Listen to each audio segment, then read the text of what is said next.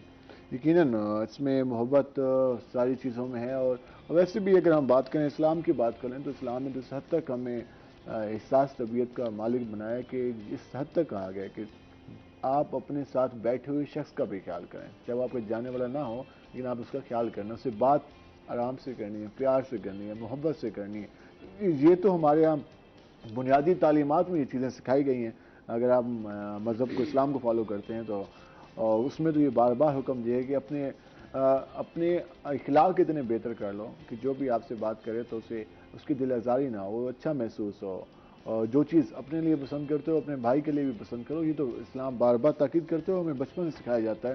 لیکن اس کے بعد بھی ہم دیکھتے ہیں کہ ہمارے یہاں جو محبت کا فیکٹر ہے وہ کم دکھائی دیتا ہے. ہمارے رویوں میں وہ چیزیں نظر نہیں آتی, اخلاق نظر نہیں آتا, احساس نظر نہیں آتا, پیار نظر نہیں آتا. ویسے کوئی ہمیں ایک اچھے انداز سے مل جائے تو ہم کہتے ہیں یار یہ تو ہر کسی سے ایسے ملتا ہے. تو جو ہنس کے مل رہا ہو تو ہم کہتے ہیں یار یہ پتہ نہیں کیسا شخص ہے. تو یہ جو ہم تنقید کرتے ہیں یہ کافی نیگیٹو ہے. جو لوگ اچھے اخلاق سے ملتے ہیں ہمیں انہیں سراہنا چاہیے, نہ کہ ہمیں ان پہ تنقید کرنی چاہیے. ہم ان کو مختلف نام دے دیتے ہیں جس کی وجہ سے ہمارے یہاں کوئی ہنس کے ملنا پسند کسی سے نہیں کرتا. کچھ ہمارے اپنے رویے بھی خراب ہیں جن کو ہمیں ٹھیک کرنے کی ضرورت ہے. ہم دوبارہ آتے ہیں اپنے مہمانوں کی طرف. سکینہ, کیا حال ہیں آپ کے؟ ٹھیک ہیں, ٹھیک بیٹھی ہیں. اور پیپر کتنے ہو گئے ہیں آپ کے؟ یہ میرا 4th پیپر تھا. 4 پیپر ہے. ختم کب ہوں گے؟ 1 مارچ. 1 مارچ. اس کے بعد کیا کرنا ہے, کیا پلان کیا ہے؟ فری گیم کھیلنی ہے. تو بڑے ہو کے کیا بننا ہے؟ پلیئر بننا ہے, فائٹ کرنی ہے, اچھا پلیئر بننا ہے. جی آپ دیکھ رہے ہیں اس کے اندر زہرا کو کہ وہ کس حد تک ماشاءاللہ کانفیڈنس ہے, اور ان کا کہنا ہے کہ وہ پلیئر بھی بنیں گی اور تعلیم میں بھی اچھا پرفارم کریں گی. ایران جہاں والی صاحب, جس طرح ہم بات کر رہے تھے مارشل آرٹس کے حوالے سے, تو مارشل آرٹس میں کون کون سی گیمز ہیں؟ اکثر لوگ کہتے ہیں یار میں ٹائیکوانڈو میں نہیں جانا, اس کی کوئی ریلیونٹ. تو اتنی کون کون سی گیمز ایسی ہیں جن کو عام نوجوان جس کے لیے کافی اٹریکٹیو بھی ہو, وہ کھیلنا بھی چاہے, اسے اچھا بھی لگے, کن کن گیمز میں آ سکتے ہیں؟ سر جو سب سے مین پوائنٹ ہے مارشل آرٹس میں کتنی گیم ہیں, تو مارشل آرٹس کا 2 مفہوم بنتے ہیں. ایک بنتا ہے مارشل کہتے ہیں عسکری طاقت کو, یعنی عسکری طاقت ہوتی ہے فوج. آرٹ ہوتا ہے سٹائل یا ہنر. تو آرٹ ہنر کو کہتے ہیں یعنی عسکری ہنر, فوجی ہنر. جب بغیر اسلحہ کے ہماری افواج پاکستان لڑتی ہے, جو ان کو آرٹ سکھایا جاتا ہے, اسی کو مارشل آرٹس کہتے ہیں. ایک یہ ہے. دوسرا جو ہمارے فائٹنگ سٹائل میں کہا جاتا ہے اس کو مارشل آرٹس کا مطلب ہوتا ہے جس میں کافی زیادہ سٹائلز ہوں, لائک ٹائیکوانڈو, نینجا. اس کے بعد ایسے تو ہزاروں سٹائل ہیں. Kick boxing. ٹائیکوانڈو پہ تو زیادہ, نینجا ان پہ ذرا بتائیں. سر نینجا جو ہے سر یہ ایک بہت جسے کہتے ہیں اس میں سیلف ڈیفense اور ویپنز, سارڈ ہو گئی, ننچک ہو گئے, اور اس طرح کے ویپنز آپ نے جاپنیز موویز میں دیکھے ہوں گے, تو وہ سب ریئل ہیں. اور اس میں انسان کو ایک ایسا اسٹریٹ فائٹر بنا دیا جاتا ہے, رف اینڈ ٹف, کہ وہ کسی بھی حالات میں سروائیو کر سکتا ہے. نینجا کا بیسک مقصد ہوتا ہے ہڈن, چھپے ہوئے رہنا اور ہر حالات کا سامنا کرنا. اس کو نینجا کہتے ہیں. اور اس کے علاوہ جو ٹائیکوانڈو ہے یہ ایک اولمپک انٹرنیشنل لیول کی گیم ہے, اور اس میں زیادہ تر ہوتا ہے کہ یہ ایک بیبی گیم بھی اس کو کہا جاتا ہے, کیونکہ اس میں سیفٹی اکوپمنٹ بہت زیادہ ہوتے ہیں. جب ٹورنامنٹس ہوتے ہیں تو آپ کو مکمل گیئر پہنائے جاتے ہیں, چیسٹ گیئر, ہیڈ گیئر, اس کے علاوہ شین گارڈز, آرم گارڈز, تاکہ پلیئر کو انجری نہ ہو سکے. بٹ نینجا ہے یا فری سٹائل فائٹنگ ہے, چاہے وہ کک باکسنگ ہو, UFC فائٹ ہو, اس میں ایسا کچھ نہیں ہے. اچھا, کسی بھی انسان کی جو فزیکل باڈی ہوتی ہے اس کا کتنا زیادہ انحصار ہوتا ہے گیمز کے وجہ سے؟ کیونکہ اکثر لوگ کہتے ہیں یار میرا قد چھوٹا ہے, میں ویک ہوں, تو میں گیمز میں نہیں آ سکتا, میں اپنا سیلف ڈیفینس نہیں کر سکتا. تو سیلف ڈیفینس کرنے کے کیا طریقہ کار ہیں؟ خالی آپ نے فائٹ کرنا ہے یا کچھ اور طریقہ کار بھی ہیں؟ سیلف ڈیفینس میں نہ تو آپ کی باڈی میٹر کرتی ہے, نہ آپ کی صحت میٹر کرتی ہے, صرف آپ کی 2 چیزیں میٹر کرتی ہیں. ہم چائنا کے اور جاپان کے لوگوں کو دیکھتے ہیں کہ ان کی قد اتنی زیادہ نہیں ہے, لیکن وہ فائٹ ایسے کر رہے ہوتے ہیں جیسے لگتا ہے کہ آج ہو کیا گیا. دل اور ان کا آرٹ, کیونکہ 2 چیزیں, آپ کا جب دل ہم اس پہ تفصیل بات کریں گے. بریک کا ٹائم آ گیا, تو بریک سے واپس آئیں گے تو ہم اس کو مزید ڈسکس کریں گے کہ کون کون سی ایسی گیمز ہیں, اور اس کے علاوہ سیلف ڈیفینس کس طرح سے کیا جا سکتا ہے. لازمی آپ نے فائٹ کرنے ہیں یا اس کے علاوہ کک مارنی ہے, مکے مارنی ہے, اس کے علاوہ بھی کچھ ہے. اس پہ بھی بات کریں گے. ہمارے ساتھ رہے گا, ملتے ہیں شارٹ بریک کے بعد.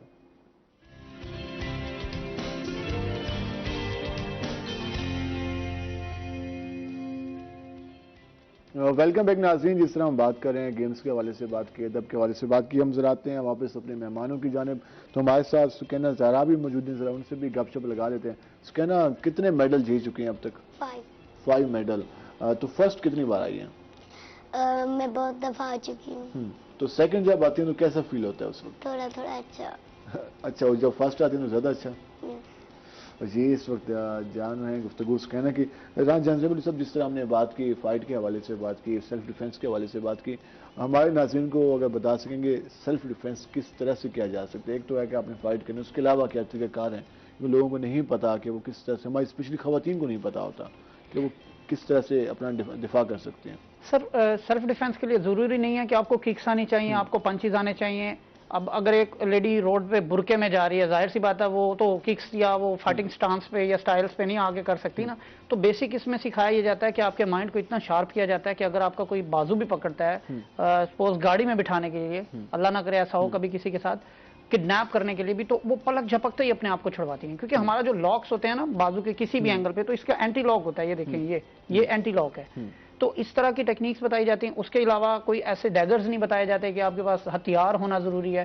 ہماری خواتین ماشاءاللہ جب حجاب کرتی ہیں, پنز لگائی ہوتی ہیں, آپ ایک پن کے ساتھ بھی ان کے ہم باڈی پارٹس جو ہوتے ہیں ہمارے, جتنے بھی آپ باڈی بلڈرز بن جائیں, اللہ تعالیٰ نے ہماری باڈیز کے ایسے کچھ پارٹس رکھے ہیں جو بالکل نرم و نازک ہی رہتے ہیں. جیسے کہ ہماری نیک کا یہ پوائنٹ, ہمارے کان کے پیچھے, ہمارے مسلز کے نیچے والے پوائنٹس, اس طرح کے پوائنٹس ہم ان کو شو کرتے ہیں اور انہی پر ان سے اپلائی کرواتے ہیں کہ اگر آپ کو کوئی پکڑے تو آپ نے اتنی ہی گرپ اور اتنی پاور کے ساتھ اس کو یوز کرن سے چھوڑے گا. اس کے علاوہ ہمارے گھر میں وائپرز ہوتے ہیں, ٹاولز ہوتے ہیں, ایسی گھریلو چیزیں کہ جس کے ساتھ اب ایزیلی, جیسے اب آپ کے پاس پین ہے, یہ پین نہیں ہے, یہ آپ کے پاس ایک ہتھیار ہے, اس کے ساتھ ایزیلی آپ کوئی بھی آپ پر حملہ کرے چھڑوا سکتے ہیں. ہماری باڈی کے پوائنٹ, جو دماغ والا یہ پوائنٹ ہے, آپ جتنا بھی باڈی بلڈر ہو, ہماری یہ جگہ نرم ہوتی ہے. آپ اپنے تھم سے بھی اگر وہ آپ کو گرپ کرتا ہے پاور لگانے کے لیے, تو آپ جب اس کے یہاں پہ رکھ کے پریس کرتے جائیں صرف نیچے کی طرف, وہ 2 سیکنڈ سے پہلے آپ کو چھوڑے گا. کیونکہ یہ جتنا بھی ہمارا باڈی پارٹ سٹرونگ ہو, اللہ تعالیٰ نے یہ جگہ ہماری اندر سے نرم رکھی ہے. اس پہ جب پریشر پڑتا ہے تو ہمارے جو وینز ہیں وہ کام کرنا چھوڑ دیتی ہیں, آئیز بلر ہو جاتی ہیں, اور ہمارا جو جتنی بھی پاور سے آپ نے پکڑا ہوتا ہے وہ ختم ہونا شروع ہو جاتی ہے. تو ہم بیسک جو جیسے چائنیز جاپنیز ہیں, سلیم اینڈ سمارٹس ہوتے ہیں, بٹ ان کی ٹیکنیکس ایسی ہوتی ہیں کہ وہ پلک جھپکتے چھڑوا لیتے ہیں. تو ہماری تھوڑی ہوتی ہے, ہم کہتے ہیں شاید یہ سکرپٹڈ ہے یا یہ مووی کا سین, ایسا نہیں ہے, یہ ریالٹی ہے. نارمل ہوتا ہے, نیچرل ہوتا ہے, کیونکہ ہمارے یہاں اس پہ اتنا کام نہیں کیا جاتا, تو ہمیں اس لیے یہ لگتا ہے ایسی ہے سر. تو میری جو ہماری بیسک میرا ایم, اور اللہ کرے جب تک میں زندہ ہوں اور یہ میں کرتا رہوں گا, کہ میں نے ملتان کو ایٹ لیسٹ اتنا میں نے پاورفل کر دینا ہے ہماری خواتین بہنوں کو جو گھر میں ہیں. کیونکہ ہم لوگ جب مرد حضرات گھر سے نکل جاتے ہیں تو اس کے بعد خواتین ہی گھر میں ہوتی ہیں. تو جو بھی اس طرح کے ہراسمنٹ والے کیسز ہیں, آپ وہ دیکھ سکتے ہیں کہ خواتین کے ساتھ گھر میں ہی ہو جاتا ہے. کیوں ہو جاتا ہے؟ کیونکہ ان کو پتا ہے یہ کچھ کر نہیں سکتی. جب ہماری خواتین, گرلز, بچیاں اسکول میں, کالجز میں, گھر میں انڈیپینڈنٹ ہو جائیں گی, ان میں اتنا کانفیڈنس ہوگا کہ ہمیں اب کوئی ٹچ تو کر کے دکھائے, تو پھر معاشرہ دیکھیں کیسے سدھرتا ہے اور یہ برائی خود بخود ختم ہونا شروع ہوگی. یقیناً اس حوالے سے ہمیں اپنی خواتین کو امپاور کرنا ہوگا اور ان کو صرف یہ چیزیں سکھانی ہوگی, تبھی جا کر وہ اپنا دفاع بھی کر سکتی ہیں, اور اس کے علاوہ جس پلیس پہ بھی ہوگی وہ بہتر طریقے سے کام بھی کر سکیں گے. جب ان کے مائنڈ میں یہ ٹینشن چلتی رہے گی کہ وہ ہراساں ہو رہی ہیں اور اس پہ جواب نہیں دے سکتی, وہ اس کو برداشت کر رہی ہیں مسلسل, تو پھر وہ کس طرح سے باقی کام کس طرح سے سر انجام دے سکیں گی. جب وہ ان پہ خود پہ ان کو اعتماد ہوگا تو وہ اپنا کام بھی بہتر طریقے سے پرفارم کر سکیں گی, اور اپنے مائنڈ کو بھی اور اپنے آپ کو بھی کافی بہتر رکھ سکیں گی. اس پہ ہمیں کام کرنے کی ضرورت ہے. ہم ذرا آتے ہیں صابر حسین ساقی صاحب کے پاس. اب جس طرح ہم نے بات کی شاعری کے حوالے سے, تو جب ہمارے یہاں جو شاعری کے حوالے سے محافل ہوتی تھی, اب اس میں اضافہ ہوا یا کمی ہوئی ہے؟ جو مخصوص ایک ادبی حلقہ احباب ہے, ادبی تنظیموں سے منسلک لوگ ہیں یا اپنے تئیں انہوں نے کچھ گروپس بنائے ہوئے ہیں, وہ لوگ تو کیجولی آلموسٹ ہم لوگ محفلیں نشستیں کرتے رہتے ہیں. کیونکہ اب سوسائٹی اس وقت 2 حصوں میں برابر تقسیم ہو گئی ہے. ایک وہ لوگ جو ادب سے لگاؤ رکھتے ہیں, اور ایک وہ لوگ جن کی کچھ ایکسٹرا دوسری ایکٹیویٹیز ہیں. تو ادبی حلقہ جات کے جو لوگ ہیں وہ ابھی بھی ان روایات کو صنف غالب ابھی تک زندہ رکھے ہوئے ہیں کہ ہم 4 دوست اگر بیٹھے ہیں چائے پہ تو وہیں منی مشاعرہ بن جاتا ہے. 4 دوستوں کو کھانے پہ انوائٹ کیا ہے تو وہیں پہ شعر بازی کی ایک نشست ہو جاتی ہے. باقی اوورآل اگر ہم دیکھیں تو اوورآل نشستیں بھی کافی مزدار ہوتی ہیں کہ ہم اکثر دیکھتے ہیں کہ ہمارے یہاں جو نشستیں ہوتی ہیں تو ان میں ہم تنقید کر رہے ہوتے ہیں. آفس کے ہیں تو آفس کے ایشوز, آفس کے معاملات, باہر کے ہیں تو باہر کے ایشوز, تو یہ کافی اچھا بنتا ہوگا ماحول کے وہاں پہ شاعری ہو رہی ہے, آپ چائے پی رہے ہوں استاد, شاعری چائے کے ساتھ شعر کھا رہے ہیں. ہاں, تو وہ کافی ایک مزاج سا بنتا ہوگا. بالکل, بہت اچھا بن جاتا ہے ماحول اس کا, اور ہم تو ان روایات کو زندہ رکھے ہوئے ہیں جو ادبی کے حلقہ جات کے لوگ ہیں. تو ہماری جو سکولز ہیں, ہمارے کالجز ہیں, ہم دیکھتے ہیں کہ ہمارے یہاں لائبریریز بنائی جاتی ہیں, خالی نظر آتی ہیں, اور ہم کہتے ہیں جی موبائل آ گیا, ڈیجیٹل میڈیا آ گیا, تو شاید اس کی ضرورت نہیں ہے. لیکن ہم یورپ میں دیکھتے ہیں, امریکہ میں دیکھتے ہیں, ابھی بھی وہاں لائبریریز آباد ہیں, ہمارے یہاں غیر آباد ہیں. تو یہ جو ہمارے یہاں جو کتاب سے دوری ہے, یہ کس حد تک ہمارے معاشرے کے لیے خطرناک ہوتی جا رہی ہے, کیونکہ جب ہم کچھ پڑھیں گے نہیں, کچھ سیکھیں گے نہیں, تو کس طرح سے ترقی کر سکیں گے؟ دیکھیے, ہمارے اسی معاشرے میں ترقی یافتہ قوموں کو آپ دیکھیں, ایون کہ ایسے مناظر بھی ہمیں دیکھنے کو ملتے ہیں کہ جو لوگ جسٹ 1 گھنٹے کا ٹریول کر رہے ہیں, وہ لوگ بھی, انہوں نے بھی اپنے ہاتھ میں کوئی نہ کوئی کتاب رکھی ہوتی ہے. اور یہ بات حقیقت ہے کہ سوشل میڈیا نے اور اس طرح کی ایکٹیویٹیز نے کافی زیادہ امپیکٹ ڈالا ہے کتاب بینی کے اس میں. اس کے بعد بینگ اے سوسائٹی ممبرز, ہم نے اپنے بچوں کو یا اپنے دوستوں کو بھی کتاب پڑھنے کے رجحان کی طرف مائل ہی نہیں کیا. تو اس طرح یہ آہستہ آہستہ شاید وہ ہمارے والدین کا فوکس اس سلیبس کی کتابوں پہ ہوتا ہے, اور بچے کے پاس اگر کوئی اور کتاب نظر بھی آ جائے تو ہم کہتے ہیں کہاں سے لی, کیوں لی, فلاں. تو اگر وہ کتابیں پڑھے گا تو لازمی بات اس کا کچھ کنسیپٹ بھی بنے گا, تبھی اس کو محبت ہوگی. اگر وہ فزکس والی کتاب, وہ دوسری کتابیں ریڈ کرتا رہے گا, تو پھر اسے کتاب سے دوری ہونی ہے نا. اس پہ ہمارے والدین کو بھی چاہیے, ہمارے ٹیچرز کو بھی چاہیے کہ وہ بچوں کو دیگر کتابوں کی طرف بھی لے کے آئیں, اور تبھی وہ اس میں آ سکتے ہیں. شاعری کچھ اور سنا چاہیے؟ جی بالکل, نمبر گیم آپ بات کر رہے تھے, اسی بات کو کیری آن کر کے پھر شاعری کی طرف آ جاتے ہیں کہ نمبر گیم اور کمپٹیشن نے جو ہے نا, وہ ہم نصابی سرگرمیوں کو بھی محدود کر دیا ہے اور ان چیزوں کو بھی محدود کر دیا ہے. اچھا, ایک کلام آپ کو سناتا ہوں جو نوجوانوں کے لیے, ابھی آپ کچھ دیر پہلے نوجوانوں کی بات کر رہے تھے کہ دل کی دنیا میری دھڑکن میں رہا ہو جیسے. وہ میری, یہ ایک معروف شاعر ہیں, نام نہیں لوں گا ان کا, میرے لیے میرے استادوں کے جیسے ہیں. تو ان کی ایک نظم کا ایک مصرع تھا, اس کی نظمین میں نے کی ہے, وہ مصرع آگے آئے گا. دل کی دنیا میری دھڑکن میں رہا ہو جیسے, وہ میری سانس کی گردش میں بسا ہو جیسے. آئینہ دیکھوں تو نظر آتا ہے چہرہ اس کا, میرا ہر نقش اسی بت میں ڈلا ہو جیسے. وہ تصور میں میری ذات پہ ہے یوں حاوی, وہ کہ ہر پل میں میرے ساتھ رہا ہو جیسے. اور میری باتوں سے چھلکتا رہے لہجہ اس کا, کیا بات ہے, ہر ایک پل میں اس کی ہر بات میرے دل سے ادا ہو جیسے. اور مقطع دیکھیے گا کہ میری نیندیں بھی ہیں برسوں سے امانت اس کی. واہ واہ, میری نیندیں بھی ہیں برسوں سے امانت اس کی, خواب بن کر میری پلکوں پہ سجا ہو جیسے. واہ واہ, کیا خوبصورت شاعری ہے. اور یقیناً ایک شاعری خوبصورت انداز میں چیزوں کو, الفاظ کو ڈھال سکتا ہے شاعری میں. لاسٹ میں کچھ اور ایک اور بھی ہمیں اگر شاعری سنا دیں. جی ضرور, لاسٹ میں 2 سناؤں گا, میں زیادہ ٹائم نہیں لوں گا. نوجوانوں کا یہ سلسلہ ہے کہ جی سندر حور پری ہو جیسے, خواہش شوخ کلی ہو جیسے. بکھری بکھری کالی زلفیں ایک دن شام ڈھلی ہو جیسے. اجلا اجلا رنگ سفیدی تازہ برف جمی ہو جیسے. اور بل اس کی پیشانی والے دھوپ اداس کھڑی ہو جیسے. کیا بات ہے. اور آنکھیں بھی ہیں ساغر ساکی مست شراب بھری ہو جیسے. اور اختتامیہ میں صرف 2 شعروں کے ساتھ دوں گا کہ جب معاملات انسان کے کسی بس سے باہر ہو جاتے ہیں تو بینگ اے مسلم ہم یہ سوچتے ہیں اچھا جی مطلب اب ہم اللہ سے بات کرتے ہیں. تو اسی کیفیت کی منظر کشی میں نے ان 2 شعروں میں کی ہے کہ کرتا ہے مجھ سے جان چھڑانے کی کوشش, حالانکہ اس کے پاس کوئی راستہ نہیں. کرتا ہے مجھ سے جان چھڑانے کی کوشش, حالانکہ اس کے پاس کوئی راستہ نہیں. اب تو میں اس کا نام بھی رب کو بتا چکا, اب میرا اس کے ساتھ کوئی واسطہ نہیں. واہ واہ واہ, کیا خوبصورت شاعری ہے, اور آپ نے یقیناً اس کو انجوائے کیا ہوگا. ہم ذرا واپس آتے ہیں ہمیں دوسرے مہمانوں کی جانب. رانا جھانسی والی صاحب, جس طرح ہم نے بات کی ٹائیکوانڈو کے حوالے سے, مارشل آرٹس کے حوالے سے, اگر حکومتی طور پر سرپرستی مل جائے تو آپ کیا سمجھتے ہیں؟ آپ نے کہا کہ ملتان کا ہمارا ایم ہے کہ ملتان میں جو ہمارے بچے ہیں, ہمارے نوجوان ہیں, وہ کم از کم گیمز کی طرف آئیں. کس حد تک بہتری آ سکتی ہے؟ اور جو ہم ابھی اپنے گراؤنڈز کو دیکھتے ہیں, مارشل آرٹس میں ہم دیکھتے ہیں کہ لوگ پارکس میں ٹریننگ کروا رہے ہوتے ہیں, وہ بھی ایک اچھا ان کی ہمت ہے کہ وہ اس ماحول میں بھی کوشش کر رہے ہیں. تو کس طرح حکومت سپورٹ کر سکتی ہے ان گیمز کو؟